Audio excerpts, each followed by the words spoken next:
This is my faith, this is my focus. All of my days, I know where my hope is. I live it loud, I shout the chorus, because I know, oh, you're always for us.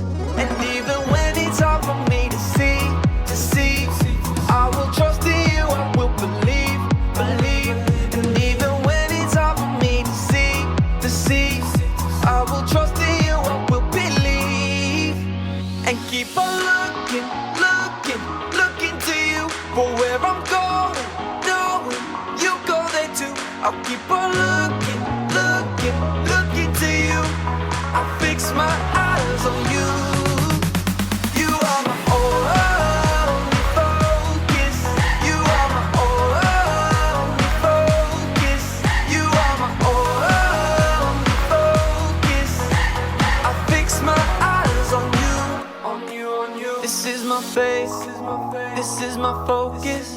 All of my days, I know where my hope is. I live it loud, I shout the chorus, because I know, oh, you're always for us. And even when it's hard for me to see, I will trust in you, I will believe.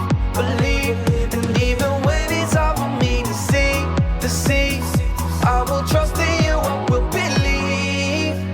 And keep on looking to you for where I'm going, knowing you go there too. I'll keep on looking to you. I'll fix my eyes on you. You are my only focus. You are my only focus. You are my only focus. I fix my eyes on you, oh yeah. Woo! You ready? Come on, let's go. Hands in the air, hands in the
your Bibles to Acts chapter 17, verse 16 through 34. While Paul was waiting for them in Athens, he was greatly distressed to see that the city was full of idols. So he reasoned in the synagogue with both Jews and God-fearing Greeks, as well as in the marketplace day by day with those who happened to be there. A group of Epicurean and Stoic philosophers began to debate with him. Some of them asked, "What is this babbler trying to say?" Others remarked, "He seems to be advocating foreign gods." They said this because Paul was preaching the good news about Jesus and the resurrection. Then they took him and brought him to a meeting of the Areopagus, where they said to him, "May we know what this new teaching is that you are presenting? You are bringing some strange ideas to our ears, and we would like to know what they mean."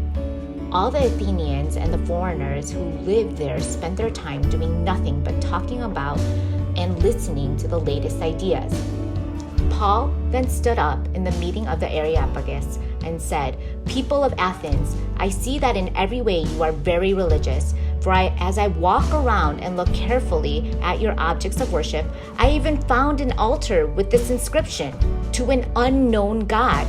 So you are ignorant of the very thing you worship, and this is what I'm going to proclaim to you. The God who made the world and everything in it is the Lord of heaven and earth and does not live in temples built by human hands. And he is not served by human hands as if he needs anything. Rather, he himself gives everyone life and breath and everything else. From one man he made all the nations, that they should inhabit the whole earth, and he marked out their appointed times in history and the boundaries of their lands.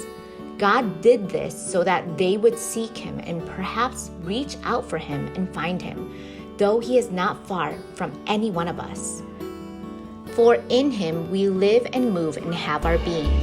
As some of your own poets have said, we are his offspring. Therefore, since we are God's offspring, we should not think that the divine being is like gold or silver or stone, an image made by human design and skill. In the past, God overlooked such ignorance, but now he commands all people everywhere to repent. For he has set a day when he will judge the world with justice by the man he has appointed. He has given proof of this to everyone by raising him from the dead. When they heard about the resurrection of the dead, some of them sneered, but others said, "We want to hear you again on this subject." At that, Paul left the council. Some of the people became followers of Paul and believed. Among them was Dionysius, a member of the Areopagus, also a woman named Damaris, and a number of others.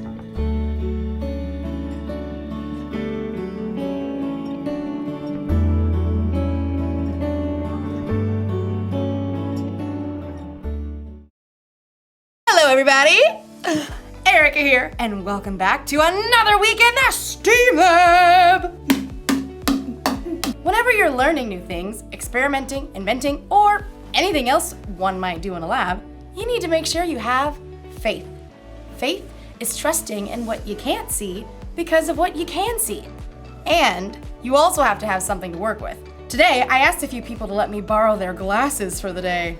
Cheers! Just kidding! Eyeglasses, not water glasses. I see you. Okay, these are reading glasses. They're supposed to help you see things better close up. Let's see. Oh, wow. Yep, they really work. I see things a lot more clearly. It's like focused, blurry. Focus, blurry. But look what happens when I put on these glasses. They're for someone who is really farsighted. Wow! I can't see anything. I can't see anything. It's like blurry. Focus. Blurry. Focused. Isn't that wild? There are a lot of different kinds of glasses. And the reason is because there are a lot of different kinds of people. not everyone sees the same way. And today's story is about when a guy named Paul met some people who saw things a little bit differently than he did. Go see for yourself. You see what I did there? Okay. Meanwhile, I've got some more glasses to try on. Whoa. These are X-ray glasses. I can see my bones! Just kidding. Seriously though, when did I get that freckle? The Bible. It's 66 books of history, stories, letters, and poetry that fit together to form God's one big story. The epic adventure of how He created us and loves us so much that He made a way to rescue us. As we travel through the Bible, from Genesis to Revelation, we discover people who met God and found their lives changed forever. Now, for an amazing story, inspired by the book of Acts, chapter 17, verses 16 through 34. Wherever Paul went, he boldly preached the good news of Jesus. This Jesus I'm telling you about is the Messiah. Many Jews and Greeks believed in Jesus, but in nearly every town, a group of Jews would gather to oppose Paul. He and his companions were forced out of Thessalonica, and then later that same group of Jews followed to run Paul out of Berea. Eventually, the believers helped Paul escape to the coast, where he could travel by boat to Athens. Tell Silas and Timothy to join me as soon as they can. Once Paul reached Athens, he walked the streets of the ancient city, disturbed by what he saw. Carved and molded statues everywhere. Statues of their gods. The people really believe false gods can help them. In fact, the Athenians believed in around 30,000 false gods. Yeah, they believed these gods were in charge of everything from sports to sleep to doors and cleanliness. A god of grapes. Okay. While Paul waited for his friends, he visited the Jewish synagogue to tell Jews and Greeks alike about Jesus. And in the marketplace, he spoke to anybody who would listen. You have to hear about Jesus. He was killed, but he came back to life. Paul's words stirred up a group of Athenian thinkers. These men felt that they could achieve perfection through knowledge and wisdom. Can you explain what this fellow is chattering about? He seems to be telling us about gods we've never heard of. We shall take this Paul to a meeting of the Areopagus. There, we shall reason it out. Set high on an outcropping of rock, the Areopagus was the high court of Athens. And from this viewpoint, Paul could see all of Athens spread out below him. Closer at hand, the gathered Epicureans and Stoics studied Paul. What is this new teaching you're giving us? You have some strange ideas we've never heard before. We would like to know what they mean. Paul took a deep breath. These people treated new ideas like playthings, so he wanted to connect the story of Jesus with something they already knew. People of Athens, I see that you are very religious in every way. We are aware of this. Please proceed. Paul recalled a small carved altar he had discovered while exploring the city. As I walked around, I looked carefully at the things you worship. I even found an altar with "To an Unknown God" written on it. Now, I'm going to tell you about this unknown God. Paul explained to them that the true God created the entire world and everything in it. He created each individual person with a purpose and an adventure to live. He did it so that people would seek him and find him, even though he is not far from any of us. Preposterous. Continue. Paul knew that these Athenians might listen to the words of their own writers that might actually reflect something of who God is. In him we live and move and exist. As some of your own poets have also said, we are his children. An interesting point. Paul told them that people are God's children. God is alive and real, not some carved statue or molded from gold. And now by sending Jesus, God was telling everyone everywhere to turn away from the bad things they've done and to follow Him. God has proved this to everyone by raising Jesus from the dead. Preposterous! Fascinating. More like fantasy. Get this joker out of here. No. This is new, fresh. We will hear you speak about this again sometime. A man called Dionysius had been among the crowd at the Areopagus. He hurried to catch up as Paul left. I want to know more about this living God, about Jesus. I can help you, friend. So Paul continued to spread the good news and love of Jesus, and after a short time, Dionysius became a follower of Jesus, as well as a woman named Damaris, and several others.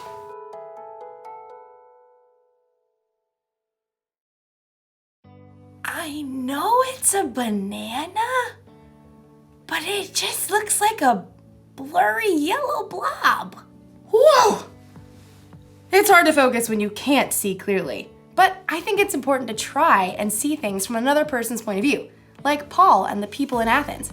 They believed in different gods than Paul. That's why Paul tried to see things how they saw things, so he could tell them about Jesus in a way they'd understand. He told them about the living, one true God who created the whole world and everything in it. And he told them that God proved how powerful he was by bringing a man back from the dead. That man was God's son, Jesus. Many of the people from Athens had never heard of anything like that before. Some thought Paul was kind of crazy, but others wanted to hear more. And Paul was able to help them know Jesus the way he knew Jesus. That's something we can do too!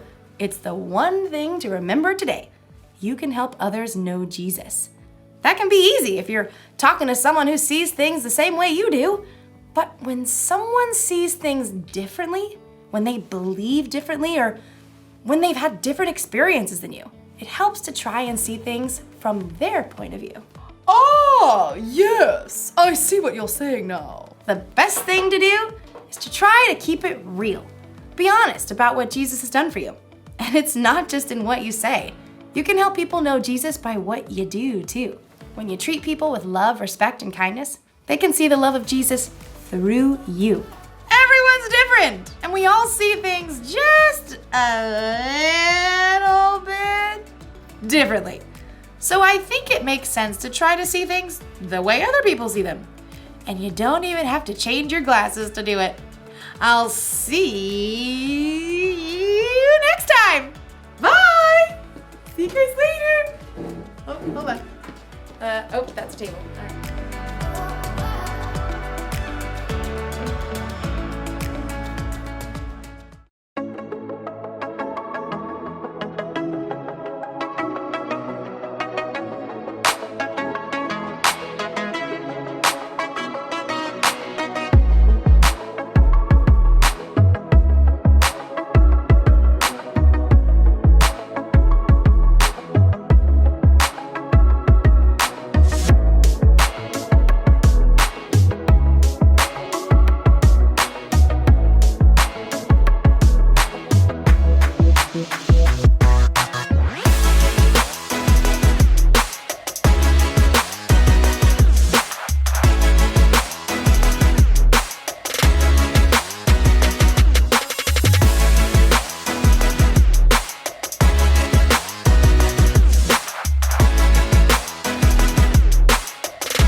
Are you trying to catch a fly with chopsticks blindfolded? What does it look like I'm doing? Wouldn't a fly swatter be easier? It is said one who captures a fly with chopsticks can do anything. Really? Yeah. Can I try? Sure. All right.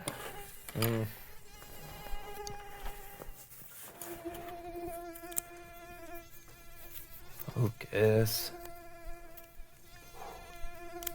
Focus. Focus.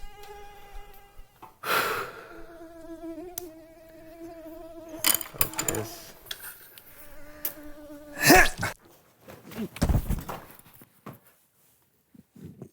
Oh, yeah. Yeah, that was easier.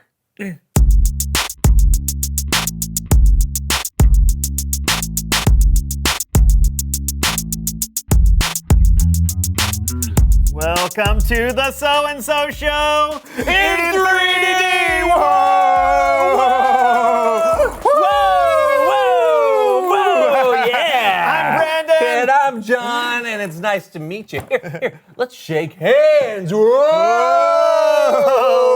Amazing, right? It's like you're practically here in the room with us. Yeah, so you can join us in this Nerf fight! Yes! Woo! Boom! Boom! Oh, mine doesn't work very well. Mine either! Yeah. Yeah, look at that. Oh! I don't know the trick. Oh, man. Oh, wow. Hope we didn't hit anyone. You all can thank John for making this possible. He's the one that sent you the 3D glasses that you're wearing right now. Nerf fight again! Boom! Boom! Boom! Boom!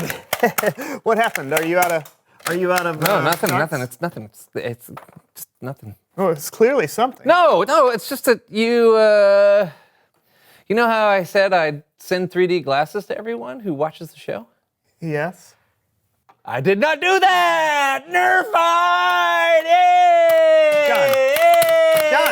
John, stop it. Stop! Okay. Look, if they're not wearing the glasses, then it's not in 3D, and we're just throwing stuff at the camera. Oh, I'm sorry. I knew I should have asked Ron to send out the glasses. It's just that I was busy buying the ping pong balls and the Nerf darts, and I just wait. Ron? Who's Ron? He's a new friend of mine. Anyway, today on our apparently two-dimensional version of the show. No, wait. New friend? What?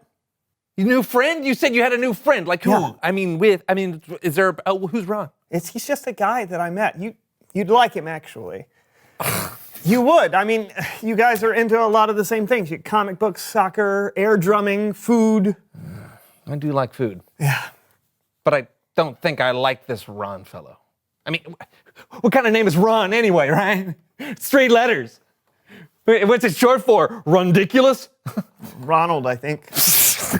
That's Rondiculous. Look, I'm telling you, you'd like him. He even overreacts to little things like you do. Overreacts? How dare you?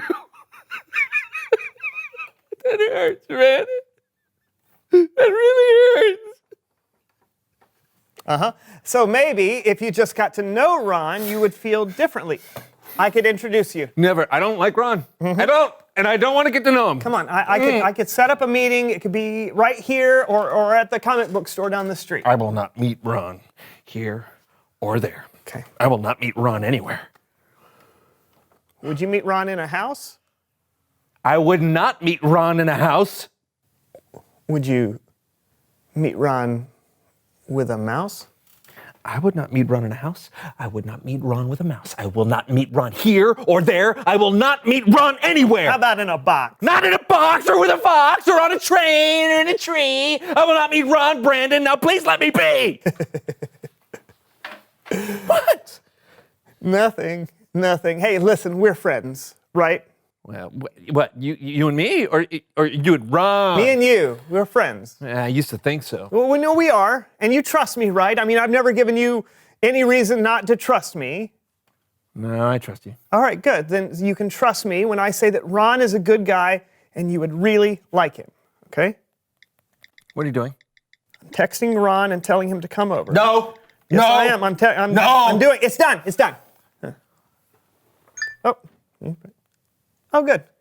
He's coming over now. You're gonna like Ron. Whatever. It's Bible story time with Kellen.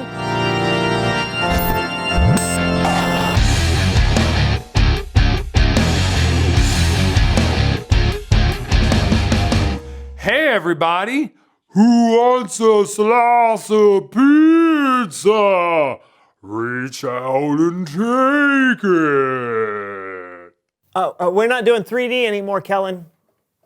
Oh. Why not? We forgot to send out the glasses. Bet Ron wouldn't have forgotten. Oh. Who's wrong? Brandon's new best friend who never makes mistakes and does everything right all the He's not my time. Do you have a Bible story for us, Kellen? I do. It was going to be in 3D with lots of computer graphics and lasers and special effects, and we spent this year's budget making it. But since no one has 3D glasses, let's do some human head puppet theater!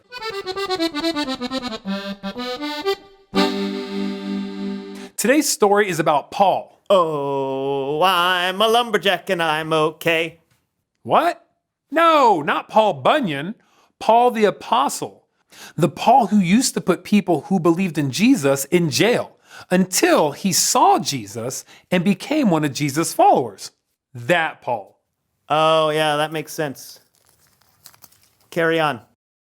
When Paul became a believer in Jesus, he made it his mission to travel the world to tell people Jesus' story. That's why Paul was in Athens, Greece. Oh, I'm in Athens, Greece for the whole day. I don't cut trees down, but that's okay. What is this unusual statue?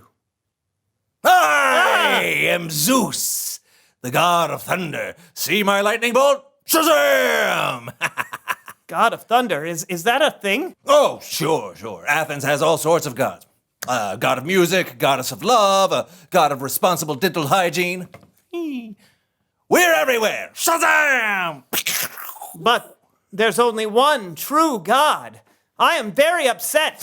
Hey, don't insult me. Didn't I mention I got a lightning bolt? You're going down, mortal. Shazam! Shazam! It is true that Paul was upset when he saw all the statues built to honor other gods, but the statues, they didn't speak. They just kind of stood there. Aw, man. Better. There are statues of gods everywhere.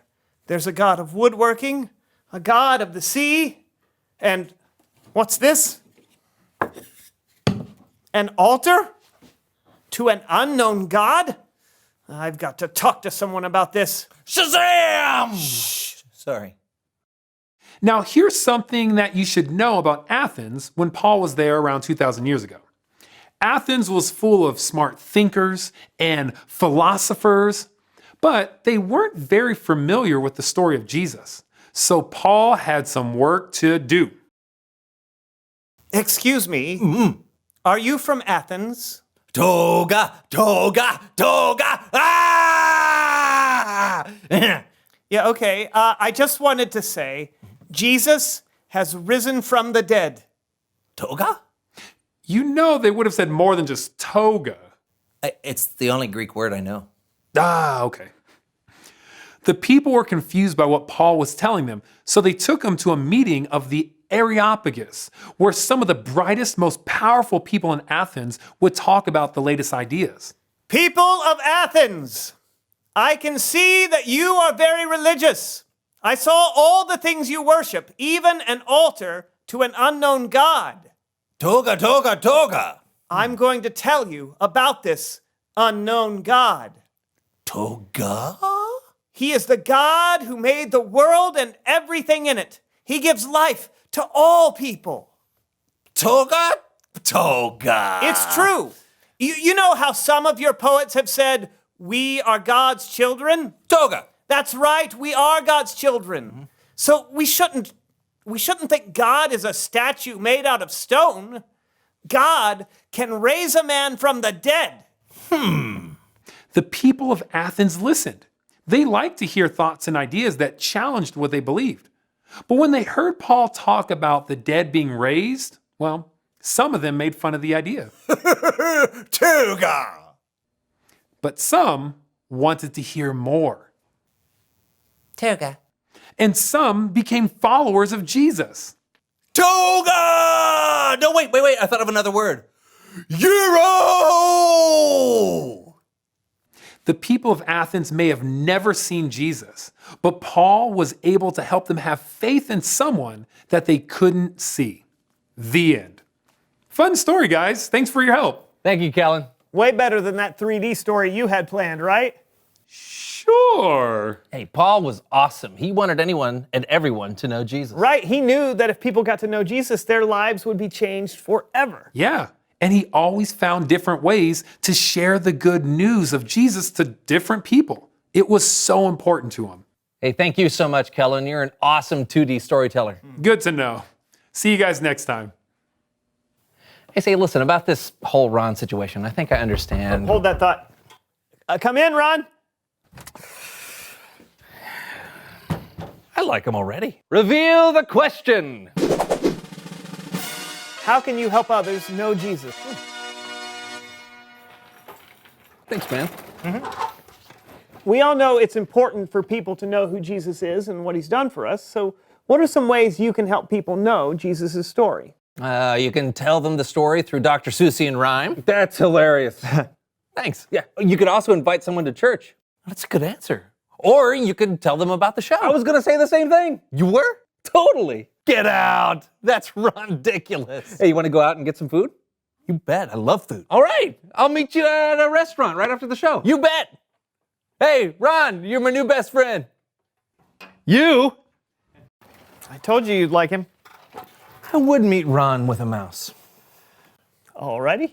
Hey, thanks for tuning in, folks. This was the So-and-So Show. Bye. Hey, I'm coming, best friend. All right.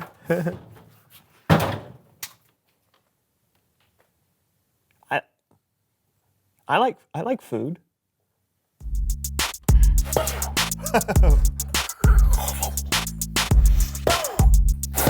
Coming right at you.